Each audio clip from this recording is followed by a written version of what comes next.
চাকরি সন্ধানী ভাই ও বোনেরা আসসালামু আলাইকুম। নিশ্চয়ই আপনাদের পড়াশোনা এবং প্রস্তুতি চমৎকার চলছে। তো গণপ্রজাতন্ত্রী বাংলাদেশ সরকার অতিরিক্ত জেলা ও দায়রা জজ প্রথম আদালত রংপুরে একটা নিয়োগ বিজ্ঞপ্তি ছেড়েছে, যেটা হচ্ছে 1 জানুয়ারি 2025 খ্রিস্টাব্দে। আর এটা হচ্ছে স্মারক নাম্বার। তো চলুন রিভিউ করি বা পর্যালোচনা করি কি কি লাগছে বা কিভাবে চাকরিটা পাওয়া যেতে পারে, কোন কোন যোগ্যতায়। তো প্রথম বিষয় হচ্ছে 1 নম্বরে যেটা আছে স্টেনোগ্রাফার কাম কম্পিউটার অপারেটর, একটা মাত্র পদ নেবে এখানে, গ্রেড 13। এটার গ্রেড কিন্তু 13, 11,000 টাকা থেকে স্যালারি স্টার্টিং। এটা কিন্তু বিশ্ববিদ্যালয়ে হতে ন্যূনতম দ্বিতীয় শ্রেণী বা সমমানের সিজিপিএতে স্নাতক বা সমমানের ডিগ্রি থাকতে হবে। আর অবশ্যই 60 লিপি ইংরেজি ও বাংলায় প্রতি মিনিটে যথাক্রমে 180টা শব্দ সম্পন্ন করতে হবে। ইংরেজি বাংলায় প্রতি মিনিটে যথাক্রমে 35 ও 30টা কম্পিউটার টাইপ করার গতি সম্পন্ন এবং সরকার অনুমোদিত প্রতিষ্ঠান হইতে 60 লিপি এবং কম্পিউটার কোর্সের সনদ প্রাপ্ত, মানে হচ্ছে যে কম্পিউটারের সার্টিফিকেট থাকতে হবে। 2 নম্বরে এটা হচ্ছে 60 মুদ্রাক্ষরিক কাম কম্পিউটার 60 মুদ্রাক্ষরিক কাম কম্পিউটার মুদ্রাক্ষরিক, 7টা পদ নেবে এখানে, একটু পদের সংখ্যা বেশি, গ্রেড 14। তো এটাও কিন্তু হচ্ছে বিশ্ববিদ্যালয় হতে গ্র্যাজুয়েশন করা আর দ্বিতীয় শ্রেণীর বা সমমানের সিজিপিএতে স্নাতক। আর এটাও কিন্তু 60 লিপি, যেটা হচ্ছে ইংরেজি ও বাংলায় প্রতি মিনিটে 180টা শব্দ হতে হবে। হ্যাঁ, তো ঘ একই রকম প্রায়। 3 নম্বর যে অপশনটা, এটা হচ্ছে অফিস সহকারী কাম কম্পিউটার মুদ্রাক্ষরিক, 9টা নিবে পদ, গ্রেড 16। এটার গ্রেড 16। এটার কিন্তু হচ্ছে এইচএসসি বা সমমানের পরীক্ষায় উত্তীর্ণ হতে হবে। এটারও হচ্ছে যেটা হচ্ছে যে 25 ও 20টা শব্দ ইংরেজি এবং হচ্ছে বাংলা টাইপ করার হচ্ছে যোগ্যতা থাকতে হবে। আর অবশ্যই কম্পিউটার সার্টিফিকেট থাকতে হবে, যেটা সরকার অনুমোদিত কোনো প্রতিষ্ঠান থেকে। ড্রাইভারের জন্য অবশ্যই ড্রাইভিং লাইসেন্স লাগবে। ড্রাইভারের পদ সংখ্যায় একটা নিবে মাত্র, 16 গ্রেডে চাকরি এটা। 8ম শ্রেণী পাস হতে হবে। আর মোটর গাড়ি চালানোর বৈধ লাইসেন্সধারী হতে হবে। অভিজ্ঞ প্রার্থী অবশ্যই অগ্রাধিকার এক্ষেত্রে পাবে। আর জারিকারক বা জারিকারক পিয়ন, এখানে 8টা পদ দেখতে পাচ্ছেন।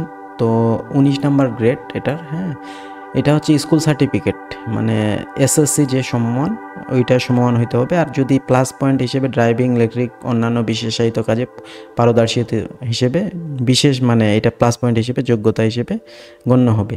অফিস সহায়ক পিয়ন, এটার কিন্তু 5টা পদ। আর 8ম শ্রেণী পাস নিম্নতম থাকতে হবে।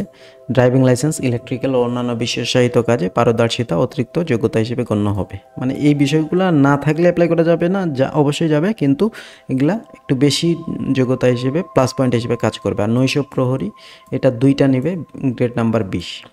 তো চলুন দেখি বিস্তারিত, মানে কি কি লাগবে বা কবে লাস্ট হচ্ছে অ্যাপ্লাই ডেট। তো প্রার্থীকে এখানে দেখতে পাচ্ছেন, প্রার্থীকে নির্ধারিত আবেদন ফর্মে চাহিদা তথ্যাদি সহ সভাপতি নিয়োগ সংক্রান্ত বাছাই কমিটি ও অতিরিক্ত জেলা ও দায়রা জজ প্রথম আদালত রংপুর বরাবর আবেদন করতে হইবে।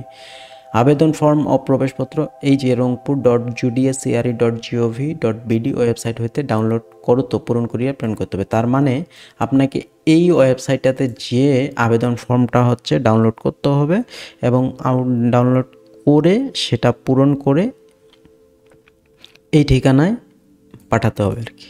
তো 30/1/2025 খ্রিস্টাব্দে অফিস চলাকালীন বিকাল 5টার মধ্যে, মানে এই মাসের 30 তারিখ পর্যন্ত হচ্ছে সময়, বিকাল 5টা, ডাকযোগে অথবা সরাসরি অতিরিক্ত জেলা ও দায়রা জজ প্রথম আদালত রংপুর শাখায় পৌঁছাইতে হবে।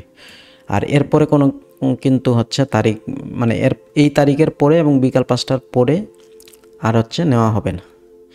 আর খেয়াল রাখবেন পরীক্ষার ফি বাবদ এই যে কোড নাম্বার, এইটা 1 থেকে 4 নং, মানে হচ্ছে এই যে 1 থেকে 4 নং, মানে হচ্ছে ড্রাইভার পর্যন্ত যে পদগুলা, 100 টাকা হচ্ছে অফারের যোগ্য এবং 5 থেকে 7 নং 50 টাকা অফারের যোগ্য। ট্রেজারি চালানের মাধ্যমে জমা করতে হবে, চালানের মূল কপি। তো ব্যাংক ড্রাফট বা পে অর্ডার গ্রহণযোগ্য হবে না, এটা কিন্তু খেয়াল রাখতে হবে। জাস্ট ট্রেজারি চালানের মাধ্যমে মূল কপিটা দিতে হবে। তো এই হচ্ছে বিষয়। আর অবশ্যই এটা খেয়াল রাখবেন, প্রবেশপত্র ইস্যুর স্বার্থে আবেদনের সহিত প্রার্থীর বর্তমান ঠিকানা সংবলিত 10 টাকা মূল্যের টিকিট ফেরত খাম এত ইঞ্চি সাইজে দিতে হবে, সাইজটা বলে দিতে। সো এই বিষয়টা অবশ্যই খেয়াল রাখবেন অ্যাপ্লাই করার সময়। আর প্রার্থীর বয়স 18 থেকে 32 বছর হতে হবে। হ্যাঁ, মানে এই যে 30/1/2025 তারিখে, যেটা হচ্ছে লাস্ট ডেট। এই বিষয়গুলো আছে। সো আপনারা চাইলে পড়াশোনা করে এই চাকরি নিতে পারেন। এখন কিন্তু আলহামদুলিল্লাহ ফেয়ার চাকরি হচ্ছে। সো বাদবাকি বিষয়গুলো যে প্রথম মানে চাকরির পরে মৌখিক পরীক্ষায় অংশগ্রহণের জন্য কি, কি লাগবে এই বিষয়গুলো লাগবে। সো পরবর্তীতে আগে এপ্লাই করুন, পরবর্তীতে হচ্ছে এই বিষয়গুলো নিয়ে কথা বলা যাবে। সো চাকরি সংক্রান্ত বিষয়গুলোর জন্য চ্যানেলটা অবশ্যই সাবস্ক্রাইব করবেন। মাঝে মাঝেই কিন্তু হচ্ছে আমি চাকরির যে নিয়োগ বিজ্ঞপ্তি এগুলা নিয়ে রিভিউ বা পর্যালোচনা করব এবং আপনাদেরকে জানাবো ইনশাআল্লাহ। সো যারা হচ্ছে চাকরি প্রত্যাশী আছেন, সন্ধানী আছেন, সরকারি বেসরকারি বা বিদেশে চাকরি, সো কাইন্ডলি আমার চ্যানেলটা সাবস্ক্রাইব করবে, পাশে থাকবেন এবং আপডেট পেতে থাকবেন। ভালো থাকবেন, আপনাদের পড়াশোনা ভালো চলুক, দোয়া করি আপনাদের জন্য এবং আমার জন্য দোয়া করবেন। আসসালামু আলাইকুম।